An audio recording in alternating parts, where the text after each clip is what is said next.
Marvel appears to be switching to a new slogan meant to stop the bleeding and bring back audiences leaving theaters for superhero films. Today, we'll tell you what the new catchphrase is going to be for Avengers and the celebrities starring in it. They can't win it, but we'll tell you why they're beginning to change their tune.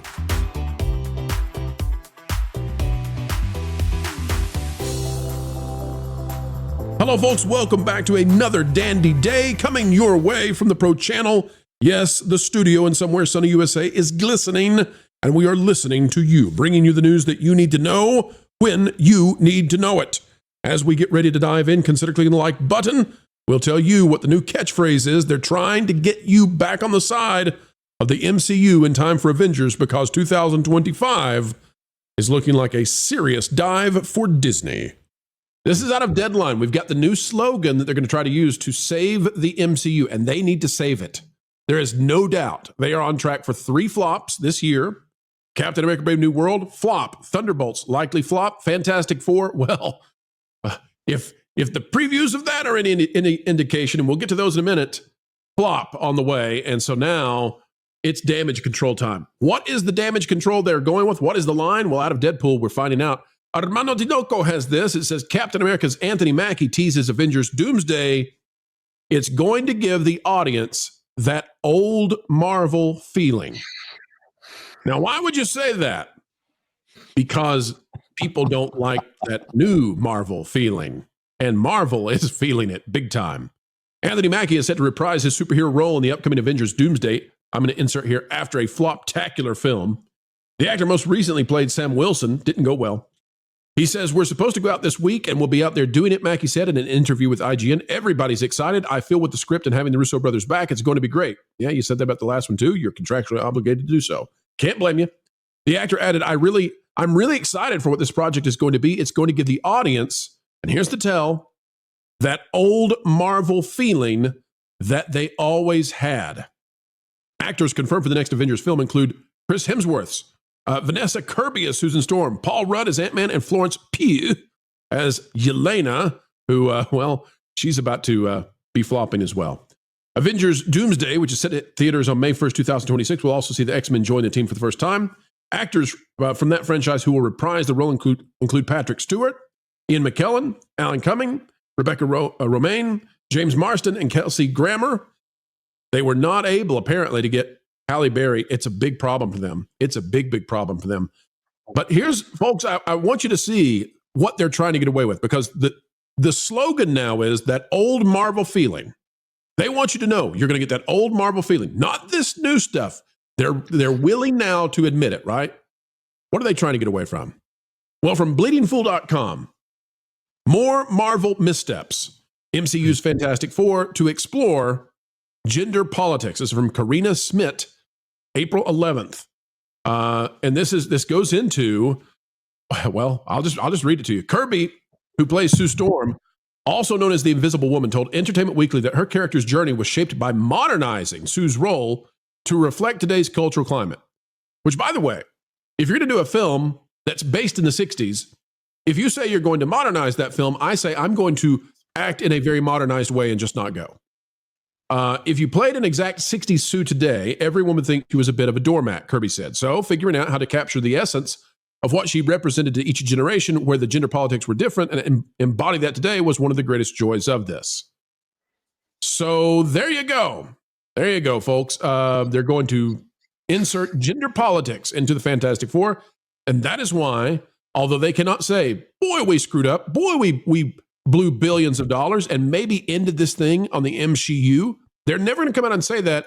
The closest you're going to get is this new slogan. Kevin, the new slogan is, we want to bring back that old Marvel feeling. It feels almost like they're throwing out new Coke and saying, hey, how would you like that original formula again? You know, the one that we said was dated? Yeah, we're gonna go back to it fast. Kevin, will it work or is it too late? Anytime you tell someone we're bringing back that old feeling, it's too late. You blew it. That true in movies, true in relationships, like it's done. It's done. Just at this point, just say sorry, say we messed up, and hope everybody forgives you. Everything coming out about this Fantastic Four movie is repellent. You know, you've got the Johnny Storm actor saying that he's going to be emotionally sensitive, and that Johnny was essentially calling Johnny a toxic male. Anytime I see someone say gender, because he liked women. And I think that's up for grabs. Who knows? You never really know. I don't know if that's for all we know, Johnny might actually be a woman. I'm glad to know that Johnny Storm in this version, before saying hi or waving to a lady, is going to do a consent form as well as a land acknowledgement. Well, you know, they're just trying to really put the emphasis on when he says "flame on." Yes. So Johnny Storm will be very cautious. He'll be very careful about making sure he celebrates every indigenous moment that he can. But he will not be chasing women. He will not be flirting with them. That is inappropriate.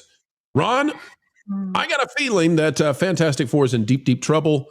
And I got a feeling Marvel is going to have to now say internally what their actors are going to say to fix this.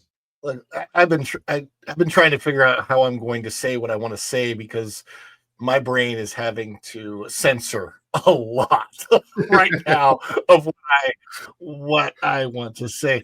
Look, first of all, let's talk about the late 1960s. Was that not the revolution of feminism? I mean, didn't Wonder Woman come out of that era? Wasn't she a huge hit because she came out and she was a strong, positive female role model? Do people forget the past? I mean, the 70s happened, the 80s happened. Remember race relations in the 80s, how good things got when we got into the 90s, and it was, I mean, why have people forgotten? I don't think they've forgotten. There's been some people up, I don't know, in the upper echelons who have decided that they wanted to change things back to what it used to be, and it's not a very, very good idea. But it's so ridiculous. The whole thing is ridiculous. We have yet to get a great Fantastic Four, and everything that's come out since the early 2000s, like after the first iteration of the Fantastic Four that we actually got to see on the movie screens, not the one from the 1990s. It's gotten worse. I mean, that's what's so weird. It's like it's made those movies that people criticize so heavily actually look decent and watchable, and they're a fun rewatch, even though they're very, very silly. I would love to see Doctor Doom treated correctly. I would love to see the Fantastic Four treated correctly. This isn't it. First of all, Pedro Pascal is in so much of everything now that it's hard to see past the fact that he's Pedro Pascal. In other words, you can't really see him as a Reed Richards.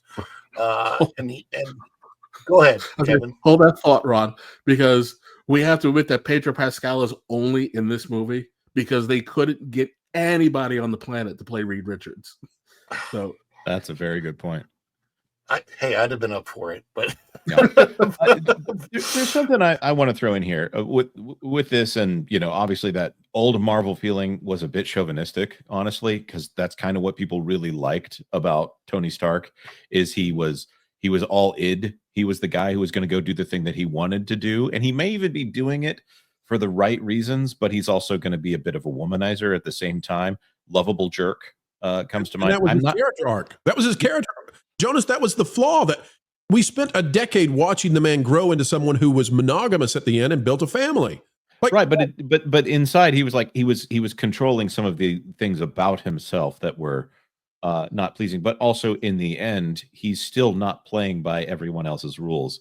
So when you say that, we're going for that old Marvel feeling, but also this Fantastic Four reminds me of the time that my mom suggested that at PE that I should get together with the other boys and decide to pick everybody that we were going to pick beforehand, but go reverse order. When you're picking teams, so that everyone felt good about themselves. So the kids that got picked last got picked first, and it's one of those things. I was like, Mom, that does not work in this instance, because that's like almost that's like the prisoner's dilemma, but for soccer. When I look at this Fantastic Four and I hear the things that they're talking about, it sounds like Fantastic Four as written by like my friend's mom from church, that she's like, oh, well, this Sue Storm is not going to be in the kitchen all the time. Everyone's going to respect her, and they're going to say thank you after dinner. And also that Johnny Storm, well, he respects women. And also the Thing does a lot of community outreach. There's nothing about this film right now that makes me want to go watch it other than the fascination with, okay, it's not going to be as connected to the MCU. Oh, wait, all of these characters are going to be in Avengers Doomsday, by the way. So Dennis, I don't want to lose. I don't want to lose that you have made the most. I've never heard anybody say that before. That is the best explanation of what is destroying this film. Is that it is like somebody's overprotective helicopter mother came on as a consultant and fixed the script, and it was like, no, the Thing's voice is not going to be too low because that's just going to be too scary. So raise it up. No, a little higher. Okay, good. That sounds really good. It's like Dolores Umbridge came in and said, "Now, wouldn't it be nice if?" I have another question. Has anybody seen any stretching effects on Reed Richards in any of the trailers? I don't. No, Ron, I don't want to see Pedro Pascal's stretching effects. Thank you very much. But I'm just saying, I think they're bad. That's what I'm getting at. Is I don't think they can do, because let me tell you, if they actually had a good, like a stretch body effect, that's what they would have led with. Now we're not going to let him stretch, because that's kids are going to try it and they're going to pull a hammy. So we're not going to have him stretch. And Johnny, and of course, yes, and please, and you make sure that you treat the ladies nice. No, Mr. Reed, don't you dare, don't you stretch. The kids will. This is like Ninja Turtles can't use their weapons. Am I wrong, Kevin? No. Yeah, I think Ninja Turtles is one of the greatest comic book movies of all time. Very underappreciated, but yeah, they learned none of the lessons they needed to learn from Fan Four Stick. We doubled down on the gender nonsense. Fantastic Four to me is something that's super simple. They are a family. They bicker, but they cooperate. We've addressed the Sue thing. Like for full context, 60 Sue, the whole dynamic was that, well, one, Sue was significantly younger than Reed. So she was coming to her own and she was mothering Johnny. And Reed was kind of like an absent-minded professor who was kind of set in his ways. He was very much so, the dad archetype from what you were getting on TV those days. And he was totally oblivious to Sue's feelings for him, and everything was about his work and curing the Thing. And Thing was the mopey guy who's a monster, but he's lovable. And him and Johnny, the Fox movies, for all their flaws, nailed it. They nailed the dynamic of the family. All you had to do was go to the John Byrne run, which is frankly the greatest run that comic book has ever had, and pick and choose what story you wanted to tell and develop the characters from there. Because in the middle of that run, Sue becomes a fully formed, actualized character who can stand on her own and goes on to lead the team on occasion. This, I don't know. I just don't get it. But again, it comes down to Kevin Feige is not the guy. He has a very clear vision for what he wants, no matter what he says. He wants the wokester nonsense. He wants the MCU nonsense. And he's going to force it in there wherever he can, which is why they don't hire directors of a certain caliber. They don't hire writers of a certain caliber, because he doesn't want people who can push back, and if they left, would create a massive, massive stir. So he got his Rick and Morty cast-offs. He got just random director who's there just to say that they were there. And we get stuff like this. And this is why you have the Thunderbolts probably not going to make $200 million when it probably should have been a half a billion dollar movie. Everybody try this out. This is a film that is afraid to have its characters have any issues whatsoever, but it's the issues that make things interesting. It's why we enjoyed Tony Stark in the beginning, and he goes on the journey, right? It's why we enjoy these characters, is to watch them be flawed and to improve over time. So I'm changing the name of this movie. It is no longer the Fantastic Four. It is now, ladies and gentlemen, officially being named the Faultless Four.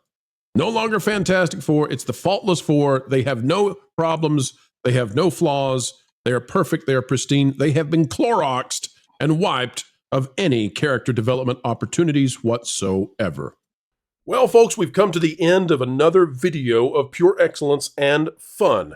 Explaining entertainment, keeping you ahead of the culture curve, that's what we hope you believe we've just done. And why should you believe it? Well, because we've done our very best to make it so. To be true, to be factual, and to do what the mainstream, so-called access journalists simply won't.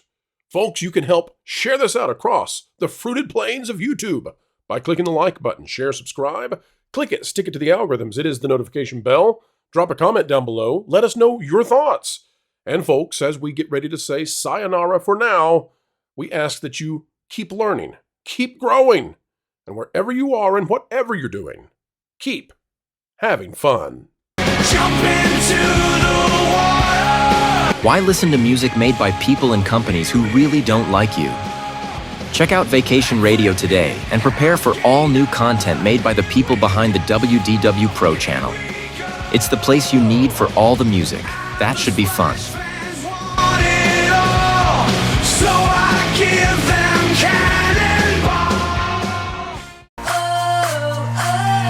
Yeah! Hundreds of songs, every genre you can imagine. Listen live on YouTube and enjoy a set list that's always sunny. It's Vacation Radio. Arizona.